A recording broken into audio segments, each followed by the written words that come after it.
కాంగ్రెస్ ప్రభుత్వం ఇచ్చిన 6 గ్యారెంటీల అమలు కోసం అసెంబ్లీలో ప్రైవేట్ మెంబర్ బిల్లు పెట్టేందుకు బీఆర్ఎస్ సిద్ధమవుతోంది. ఇదే అంశంపై చర్చించడానికి తెలంగాణ భవన్లో మాజీ MP Vinod Kumar, BRS legal cell ప్రతినిధులతో గులాబీ పార్టీ వర్కింగ్ ప్రెసిడెంట్ కేటీఆర్ భేటీ అయ్యారు. ఈ సమావేశానికి ఎమ్మెల్యే గంగుల కమలాకర్, ఎమ్మెల్సీ దాసోజు శ్రవణ్, రాజ్యసభ సభ్యుడు వదిరాజు రవిచంద్ర ఇతర నేతలు హాజరయ్యారు. సీఎం రేవంత్ సంతకం పెట్టిన 6 గ్యారెంటీలను అమలు చేయడం లేదని కేటీఆర్ అన్నారు.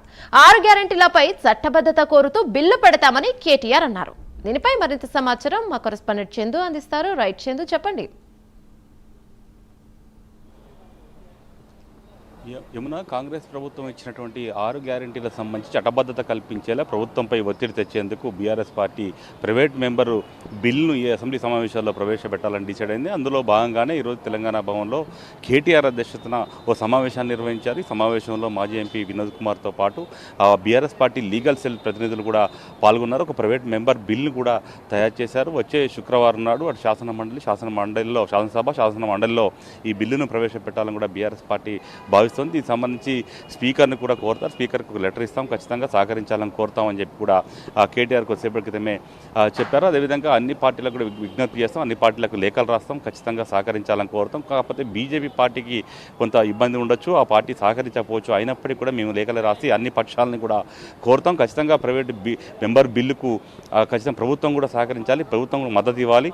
లేదంటే మాత్రం 6 గ్యారెంటీల అమలు ప్రభుత్వం చేయలేదనేటువంటి విమర్శను ఎదుర్కోవాల్సి వస్తుందంటూ కూడా కేటీఆర్ చెప్పుకొచ్చారు. ముఖ్యంగా చూసినట్లయితే 6 గ్యారెంటీలకు సంబంధించి కాంగ్రెస్ సర్కార్ వచ్చిన తర్వాత వీటిని అమలు చేయడం లేదంటూ కూడా బీఆర్ఎస్ పార్టీ పెద్ద ఎత్తున ఆందోళనలు కూడా చేస్తుంది. ముఖ్యంగా మహిళలకు 2,500 రూపాయలు ఇవ్వడం కావచ్చు, మిగతా ఏ పథకం కూడా సరిగ్గా అమలు చేయలేదు. ముఖ్యంగా ఒక ఆర్టీసీలో ప్రయాణం, మహిళలకు ఉచిత ప్రయాణం తప్పించి ఏ ఒక్క గ్యారెంటీ కూడా అమలు చేయలేదంటూ కూడా ఇప్పటికే బీఆర్ఎస్ పార్టీ ఆందోళన చేస్తుంది. అసెంబ్లీ సమావేశాలు మొదటి రోజు గురించి కూడా ఆందోళన కార్యక్రమం 6 గ్యారెంటీల మీదనే చేస్తున్న పరిస్థితి కనిపిస్తూ ఉంది. ఈ క్రమంలో ప్రభుత్వంపై ఒత్తిడి తేవాలంటే ఖచ్చితంగా ప్రైవేట్ మెంబరు బిల్లును తీసుకొస్తే ఖచ్చితంగా దీనిపై చర్చ జరుగుతుంది. చర్చ తర్వాత దీనికి చట్టం చేసేలా కూడా అందరు సభ్యులు సహకరించేలా ఒత్తిడి తేవాలి, ఖచ్చితంగా సహకరించాలనే విషయాన్ని కూడా కేటీఆర్ చెప్పుకొచ్చారు. మరోవైపు కాంగ్రెస్ పార్టీ ఎమ్మెల్యేలు, ఎమ్మెల్సీల అందరినీ కూడా, ప్రజలందరూ కూడా ఆయా గ్రామాల్లో, నియోజకవర్గాల్లో ఖచ్చితంగా వారిపై ఒత్తిడి తీసుకొచ్చి ఈ చట్టం అమలు చేయాలని కూడా కేటీఆర్ చెప్పిన పరిస్థితి కనిపిస్తుంది. మొత్తంగా చూసినట్టయితే 6 గ్యారెంటీలకు సంబంధించి కాంగ్రెస్ ప్రభుత్వం వచ్చి దాదాపు 2.5-3 సంవత్సరాలు అవుతున్నప్పటికీ కూడా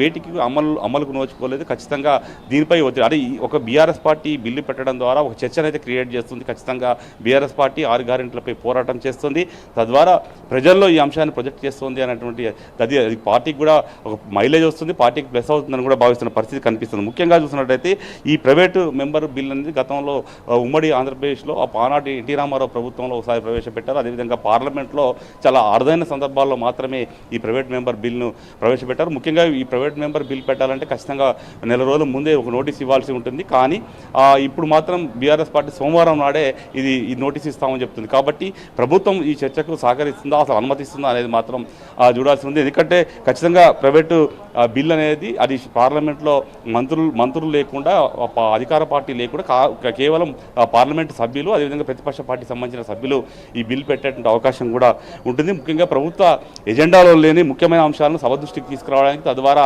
ఆ సమస్యను పరిష్కరించడానికి కూడా ఈ బిల్లు ఉపయోగపడుతుంది.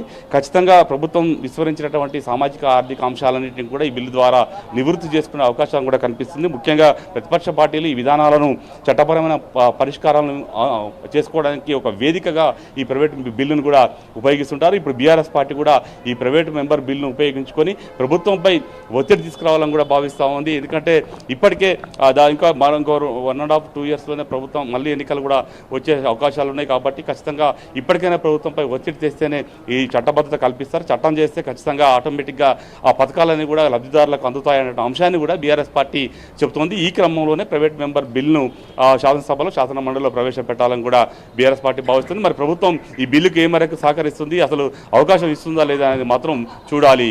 యమున. Right, thank you.